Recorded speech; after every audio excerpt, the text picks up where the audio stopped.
Achi'ka Da'veed from Absolute Knowledge of Torah. Today, I want to share another word with you. Today, this word is called lamad. It begins with the letter lamed. The next letter is a mem. The next letter is a dalet. It's a three-letter root. And in Hebrew, when you have three letters together, it means a root. And so today, this is a root word. And this root word means to educate. It means to teach. It means to learn. But from a HEBRAIC standpoint, it has a really significant meaning. The significant meaning of this word is it has to do with shepherding. Yeah, that's right. It has to do with shepherding. A shepherd used to shepherd his flock, his herds, his sheep, his cattle. He was in charge of their life. He was in charge of their healing. He was in charge of their leading them to water in different locations. And there was a great relationship. It's a relationship between the shepherd and it's a relationship between the sheep or the cattle, whatever it was. And the shepherd had to intimately know his animals in order to know what they needed, whether they were sick, whether they needed to be oiled, whether they were wounded, whether they were lame. And as you notice in the Torah, it talks a lot about Most High saying, when you present something to me, never bring to me an animal that is wounded. Never bring to me an animal that is blind. Never bring one to me that's lame. Never bring one's leg is shorter than the other. And so it was the responsibility of the shepherd to teach the sheep where to go. It was his responsibility to ensure that they would be led to certain locations where they'd have adequate rest, adequate nutrition. It was his responsibility to make sure that they were protected in the evening hours. It was his responsibility. It was all on the shepherd. And so this relationship consisted of one of leadership, and it consisted of trust, and also too obedience. And obedience was not from the shepherd. Obedience was from the sheep. And that's what we're going to be talking about today. The primary goal today is to find out how Yah, our creator, our shepherd, wants to lead us and how he wants to lead us in our life. That could be difficult, especially with the people who are very hard-headed, and he said to be, have a sense of not wanting to listen and, having blinded eyes, and he says that we're deaf and we don't hear and we can't see. He mentions that a lot in the book of Isaiah, talking about how his sheep don't know who their maker is. They don't know who their owner is. You could look at Isaiah chapter number 1, talks about an ox knowing his master and a donkey knowing his stall, but Israel don't even reflect. We don't know. So the question arises, how is this relationship fostered, and how is it developed between the shepherd and the sheep or the flock? Well, it's not really a difficult question, but it takes time to really understand the significance of this relationship. Number one, the shepherd has to bind himself to the sheep. He's the one who chooses the sheep. The shepherd chooses the sheep. The sheep, they don't choose their shepherd. They either can listen to him or they don't have to listen to him, but they're not the ones who are making the selection. They're not the ones who say, oh, well, I want that one, or I want this one, or I want that one. Yah has always appointed a shepherd over his people. The first shepherd that they ever had, the children of Israel, the house of Israel, the house of Yaakov, was Moshe. He was their first shepherd. And as you know, he had a lot of difficulty with them, mainly because they were blind and they were wounded and they were hurt.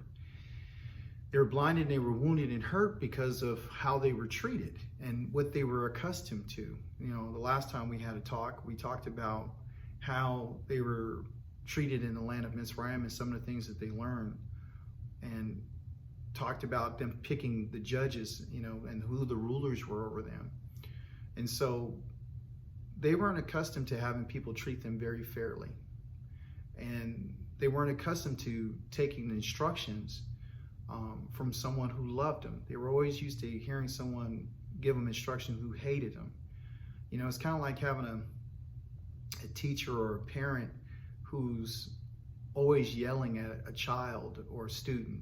It's like, once they impact your life like that, you can't really function. That's what you're used to. You know, you get some kids and you try to talk to them really nicely, but the only thing they understand is when you get violent with them. Well, that's what Israel was like. You know, they were a child who was abused. They were a sheep who weren't really shepherded, weren't taken care of. And so there's some real fundamental problems with Israel. But that brings me to my next point, which I want to discuss about the tool that the shepherd uses while shepherding his sheep. As you may guess or suggest, that it's a tool, you know, and what is that tool? And what is it used for? And the shepherd carries it everywhere he goes, and it's used for a variety of different reasons.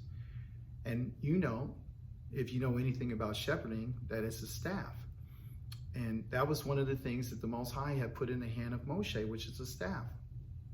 He said, take this staff that I'm going to give you, and you'll be able to perform miracles with it. You'll be able to do a lot of different things with this staff. And so, you know, it's the staff that is, which is the tool that the shepherd uses to maintain or govern the sheep. What does the staff represent? Well, I want to just keep it real basic. I want to keep it real vanilla for us. I don't want to make it complicated, because I think in teaching sometimes we get a little above ourselves and we try to impress each other with words and things that we say, and we don't have to go that far. The staff represents the authority of the shepherd. It's used to guide, it's used to direct, it's used to protect with against the enemies. It's often used to, you know, move the sheep, you know, direct them and kind of keep them on the path that they need to be on. And it's fascinating, because the connection that we're going to be able to see today is that Yah uses his staff to lead us and to guide us, just like he did with Moshe. And you might ask yourself, well, what is that staff? Well, we're going to find out ultimately that it's his Torah. It's Yahweh's word. But let's talk about the letter Lamed. That's important, because that's the first letter of the word Lamad. And Lamad means to teach, to educate, and to learn. The Lamad is the letter L in the Hebrew language, not like English, okay, which has no significance whatsoever. The letter Lamed means leadership. It means to push towards somewhere. It means to go for something, or being pushed towards something. So what Yah is doing is he's using his staff to guide us on the path that we need to stay on. What's the significance and the value of this letter? That's the question. Well, for some of us, we believe it's just, you know, an easy letter to remember.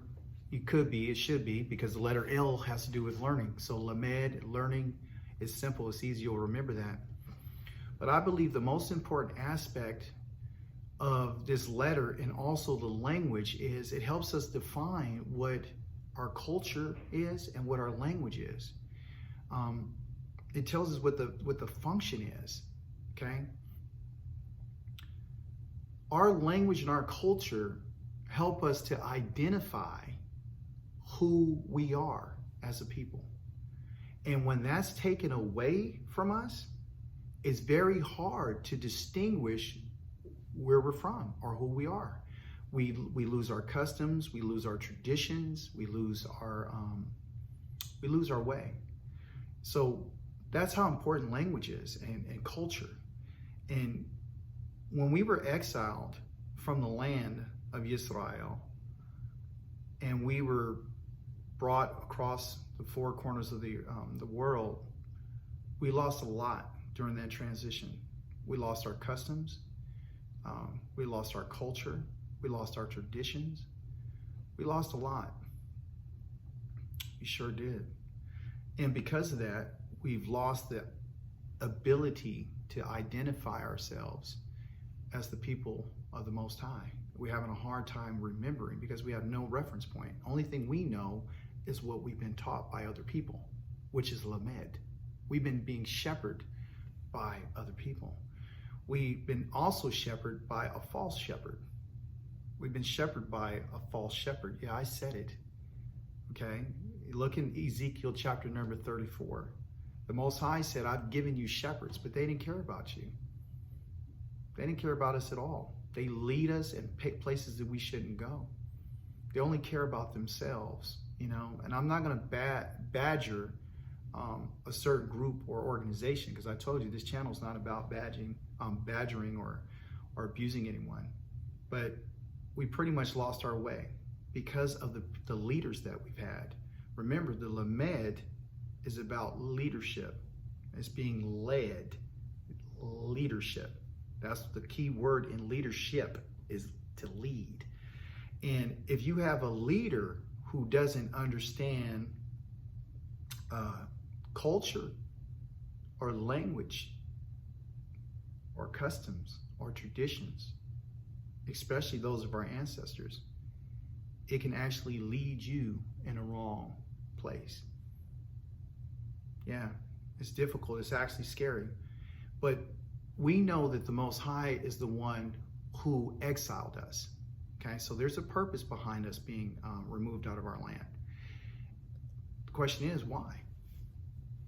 Why were we put out of our land? Why did the Most High let that happen to us, or allow people to come and destroy us and destroy our temple?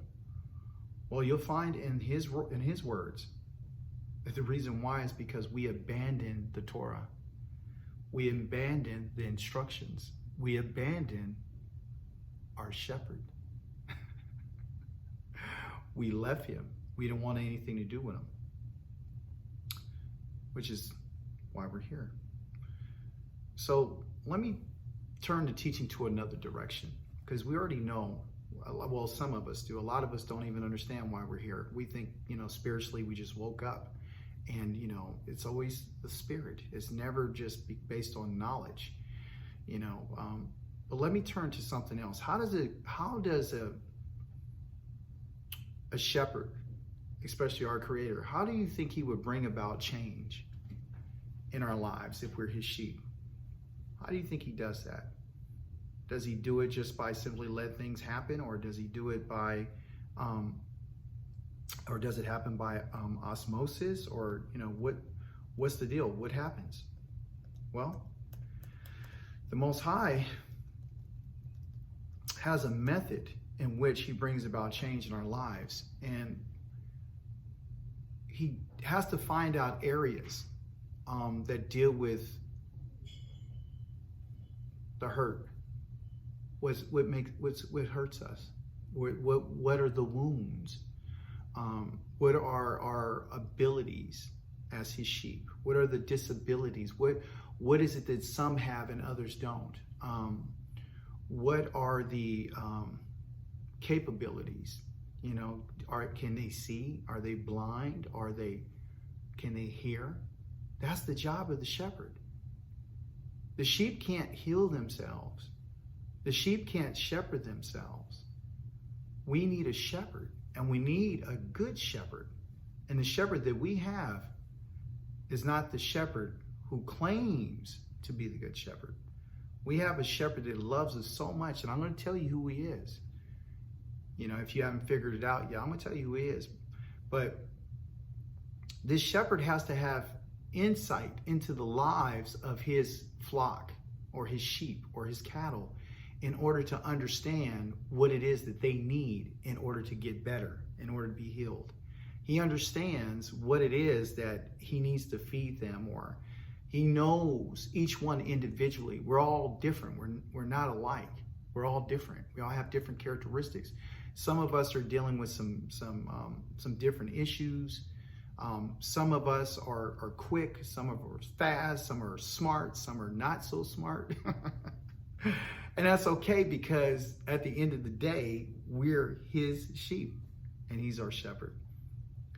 But what does a shepherd do, or what are some of the tasks that he has to accomplish in order to find out or to make sure that we're growing or we're getting healed or our vision is coming back to us, since he knows us so well? Well, he actually uses that staff that we just talked about. He uses the staff in order to goad.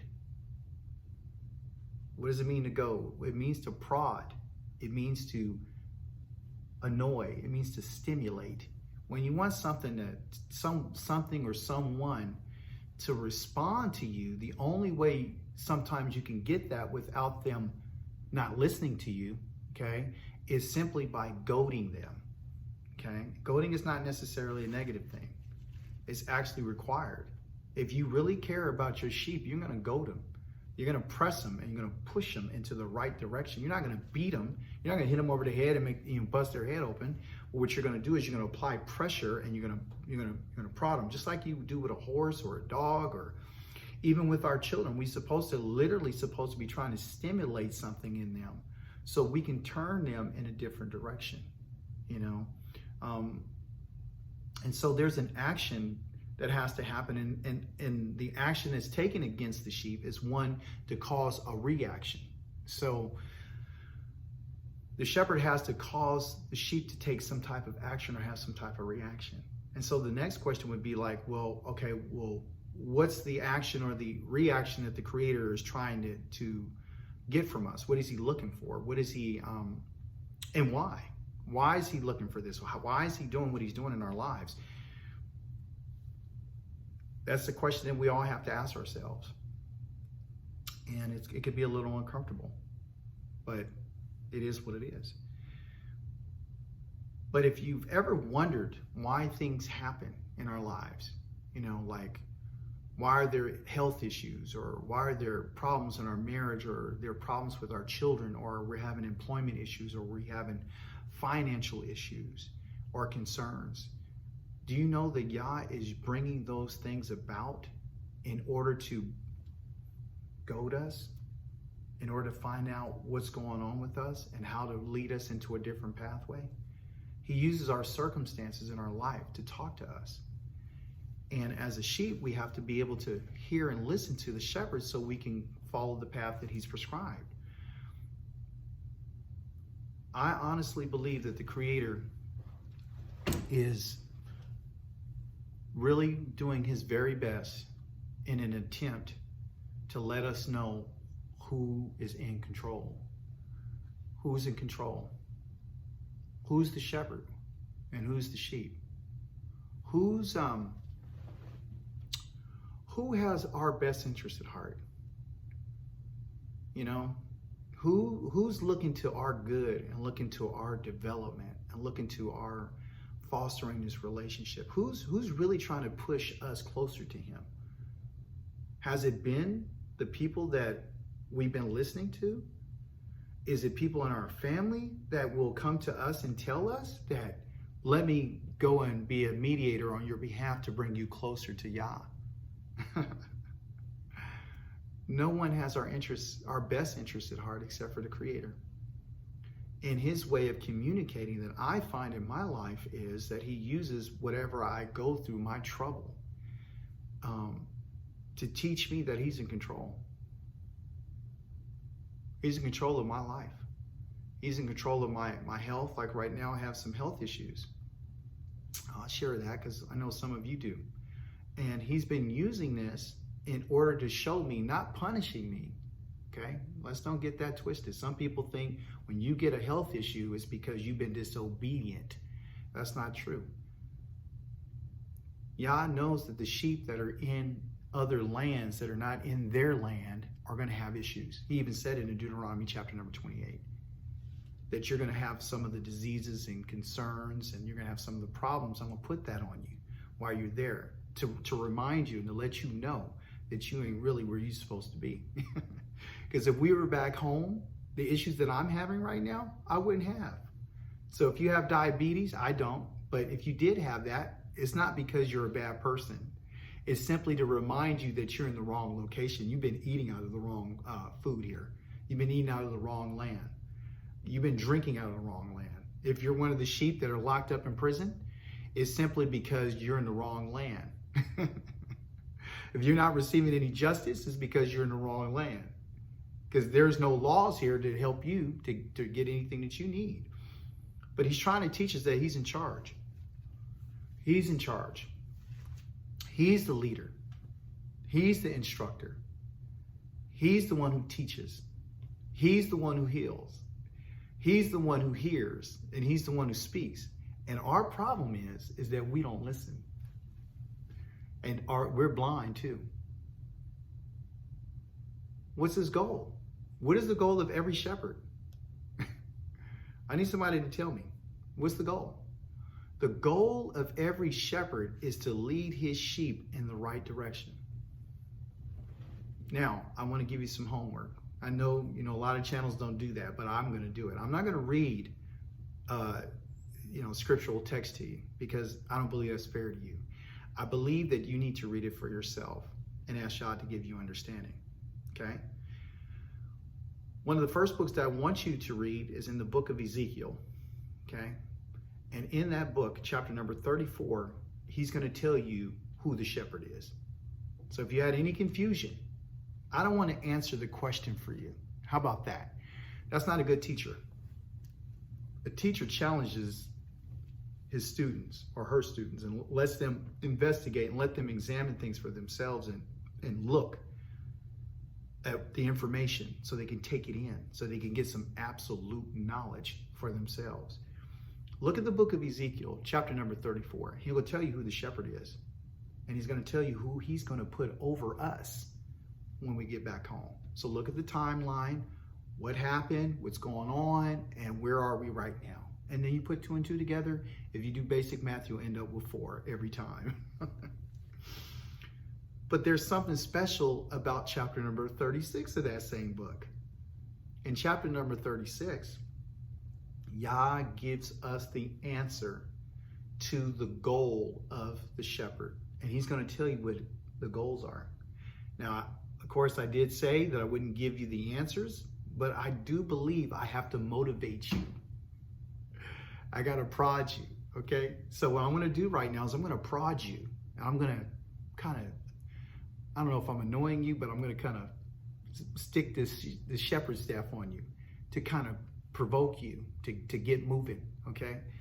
I'm going to push you to chapter number 36. And 36 is going to tell you some things about the shepherd.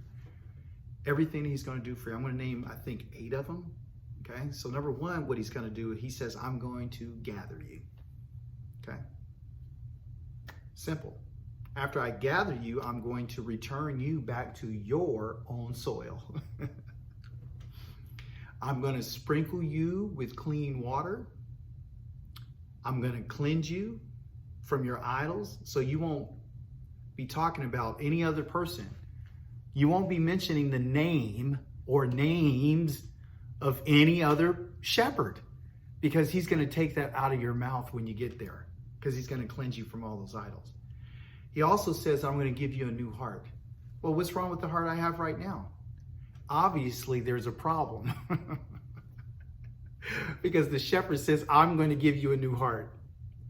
Why are the sheep asking questions? They don't have to ask any questions. All they need to do is do what they're told and listen to the promises that he said. He knows why you need a new heart. It's not for you to try to figure out. All you need to do is remember what he said. Okay, so number 1, I'm going to give you a new heart. Then he says, I'm going to put a new spirit, a new ruach in you. Okay? Why? Ask the shepherd. He'll tell you. Then he says, I'm going to take out your old stony heart. I'm going to take it out of you. Okay, so that's the reason why I got a new heart, because he just told you, or told us, excuse me. He just told us that our hearts are stony. Then he says, I'm going to give you a heart of flesh. I'm going to give you a soft heart.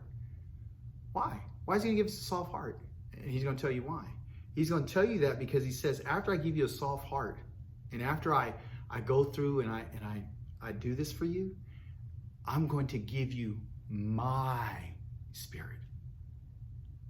Oh, you thought you had a spirit, huh? Well, guess what? I'm sorry, bad news. We don't have a spirit. We have a spirit, our spirit, but we don't have his spirit. Don't try to change the text. Don't say I got moved. I have the Ruach HaKodesh. Don't get all of that. Don't be all spiritual. Don't minimize, like he said, to add or subtract from the words he said. He said this, when I gather you back, that's when I'm going to give you a new spirit. I'm going to give you a new heart. I'm going to take out that stony heart. I'm going to give you a heart of flesh, of softness. And then I'm going to put my spirit, okay? My spirit, okay? It's called Ruaki, okay? Ruki. That means my spirit. Whose spirit? Yah's spirit. He's going to give to you. I don't care what anybody else says. That's what he said. So that's absolute knowledge. These are not my words. Those are his words. So I'm going to give you a new spirit. I'm going to give you my spirit. Ruki. Okay? That's another word Hebrew for you. Ruki. Why? Why? Why does he have to do this? He said, in order for you to listen and obey and live by my laws and respect my rulings and live by them. How do you like that? Isn't that a wonderful shepherd? Praise the mighty Yah. Well, there's only one more word that I want to tell you. And that word is called Amad. Say it. Amad. It's spelled A-M-A-D in English. That's transliteration. Okay? But the pronunciation, the phonetic pronunciation is Amad. Okay? Just like our word Lamad. That's our word for today. Lamad. But if you take the Lamed, the first letter off of Lamad, you have Amad. Okay? So you take the leadership off of the word, and guess what you have? The word Amad. And guess what Amad means? It means to stand. That's right. It means to stand. The ultimate goal of the Creator is for you and I to be able to stand and to be able to walk, and in order to be healed, in order to be useful, in order to follow after the shepherd. Well, that's your lesson for today. I hope you enjoyed it. I want you to go ahead, like, subscribe, share, put some comments below. I appreciate you. I appreciate you giving me your time today. Well, you have a wonderful day, and I'll see you next time on Absolute Knowledge of Torah. Shalom.